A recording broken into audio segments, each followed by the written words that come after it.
Last night, the Brothers of Italy and other populist alliances won the election in Italy that is going to shift Italy in a completely different direction. The leader of this alliance, Giorgia Meloni, is a populist. She is an Italian first politician. And of course, Europe and the American press, the mainstream press in Europe and America, are absolutely losing their minds because this person won the election hands down. In this article by Red State, it says here that this coalition wins in Italy, and the American press is losing its mind. It says here, Italy held its national elections on Sunday, and the results already have the global left seeing red. Exit polls show that the right-wing alliance will win a sizable majority, with a government being formed behind Giorgia Meloni as prime minister.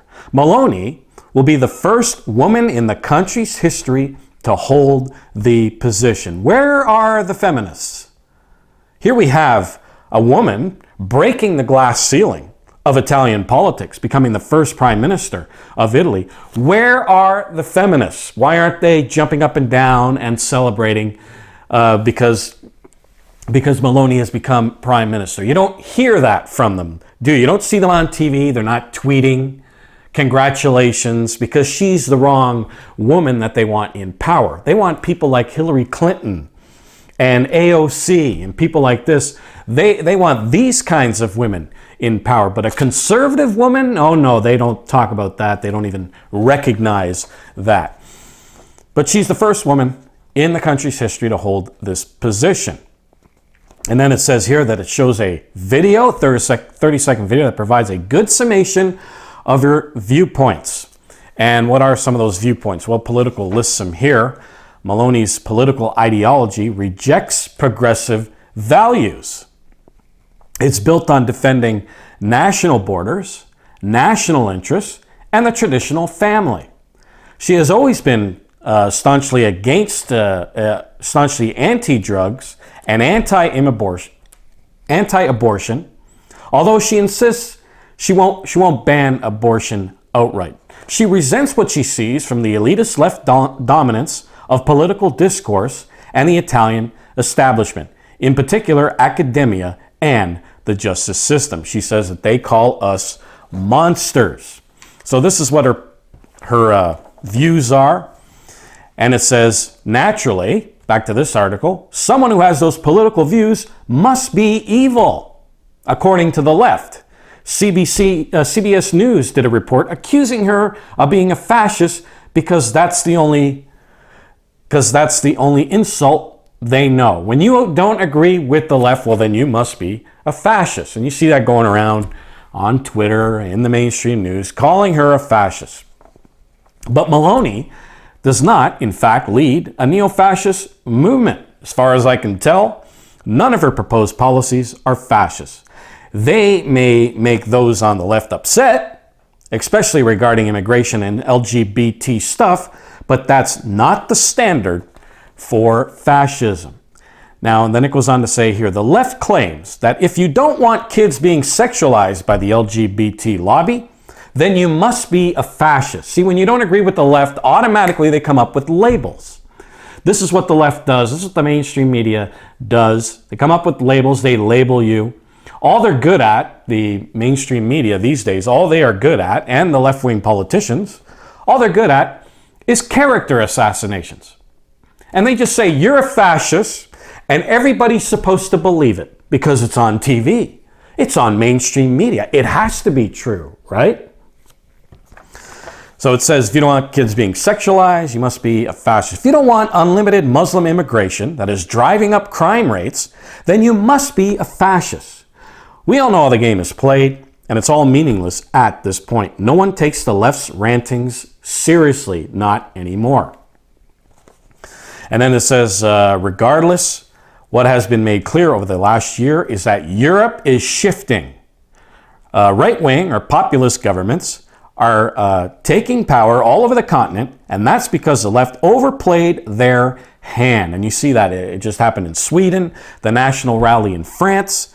It says they thought they could usher in an era of deranged cultural decadence coupled with economic malaise without consequences. Obviously, voters have different ideas. And of course, again, the left, if you don't agree with them, of course, they call you a fascist. Now, here's an interesting article by Reuters. And Reuters says this: Italy election victors aim for rare political stability for once in at least 5 years. It's been, the government has not been stable for 5 years. They've had so many elections. These coalitions keep breaking down, like the Five Star Movement. They had a coalition with the Lega Party, and that collapsed. And Matteo Salvini, he was prime minister for a brief time, and then Draghi came in, and what a mess he made. So now they're finally going to get political stability. And after this election, you needed about 104 seats for a majority. Well, they won 114 seats. This populist alliance with Giorgia Meloni, they won 114 seats, and that is enough to actually change the constitution in Italy if they choose to do so. It says this right-wing alliance that won Italy's national election will usher in a rare era of political stability to tackle an array of problems besieging the Eurozone's third largest economy, one of its senior figures said on Monday. It says, I expect that for at least 5 years we will press ahead without any changes, without any twists, prioritizing the things we need to do, Matteo Salvini said. He's the leader of the League Party, one of the main allies of Meloni's Brothers of Italy. It says near final results showed the rightist bloc, which also includes Silvio Berlusconi's Forza Italia, should have a solid majority in both houses of parliament, potentially ending years of upheaval and fragile coalitions. And then here it talks about Meloni playing down her post-fascist roots and portrays it as a mainstream group like the British Conservatives. Of course, they keep saying she's a fascist, but all that was scrapped back in the 1990s. And this party, the Brothers of Italy, has revamped themselves. They're not fascists. They've scrapped all that. They're not fascists. They revamped themselves, and they are a nationalistic, patriotic, populist party. Italy first. Now, one thing that this alliance is also anti-EU. And other populist parties like the Swedish Democrats, the National Rally in France, who are making, of course, the Swedish Democrats won their election. The National Rally in France have taken over parliament. They are all anti-EU, and now Italy is anti-EU, and it's just another step towards the unraveling of the European Union, which this ministry has been saying is going to happen according to Bible prophecy. Bible prophecy shows that the EU is going to unravel, as it says here in Revelation, the 17th chapter, verse 9. It says here, the 7 heads are 7 mountains on which the woman sitteth. Here we see a beast with 7 heads and 10 horns, and the woman sits on top of that beast. And if you read our booklet, what is the beast of Revelation? We show you that the beast is Europe. The woman that sits on the beast is the Vatican. And that it says here, the 7 heads are 7 kings or kingdoms. It's synonymous in the Bible. 5 are fallen. 5 successive revivals of the Roman Empire have come and gone, like Justinian, Otto the Great, the Habsburgs.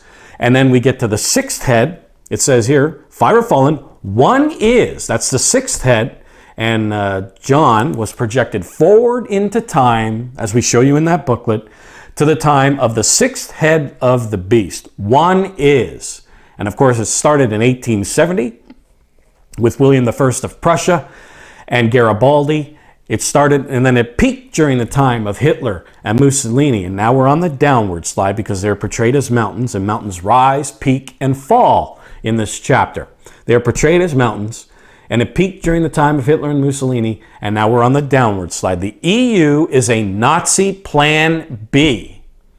And now people want out of this EU, this socialist entity that has taken over Europe, people now want out of it, including Italy now with Giorgia Meloni and this populist alliance that has taken over Italy. One is, and then it says, and the other is not yet come, that's the seventh and final head, but when it cometh, he must continue a short space. So there are 7 heads. One is, that's the 6th, that's going to come to an end. And then after that comes to an end, when that all unravels the EU, then comes another alliance. The 7th and final head will be a church-state government, 10 kings with the beast and the Vatican, and it will mix itself with the miry clay, the black African, North African nations. It will be a huge empire that will fight Christ at his coming. All right, now another news segment, which is good news, and it's wonderful to see this that's happening in the world today. This is by Worthy News. It says here, cities covered in the glory of God. Christians unite worldwide for 10 days of awe prayer event. Christians are actually getting together for the Feast of Trumpets and the 10 days of awe, the 10 days of repentance, the 10 days of prayer, which of course start as I'm doing this video right now, today. Today is the Feast of Trumpets, Rosh Hashanah. Today is a Sabbath. And it says here, thousands of churches in the United States and 43 countries around the world will participate in the 18th annual 10 days unorganized global prayer, even slated for September 25th through August the 5th. And then, of course, sunset on the 5th, August the 6th is the Day of Atonement. The organizers of the organizers of the event invite Christians to join the global upper room with fellow followers of Jesus Christ around the globe to show the unity that Jesus prayed about in the Bible's New Testament in the book of John. These planned prayer gatherings will range from citywide prayer events to small groups. People will also be able to participate through a Zoom meeting that will be live 24 hours a day during the 10-day event. That is absolutely wonderful to see Christians finally realizing that we must keep the Feast of Trumpets and other feasts that are laid out in the Bible. Get our free booklet, What is the Beast of Revelation, downloaded free of charge off our website, britishisrael.ca.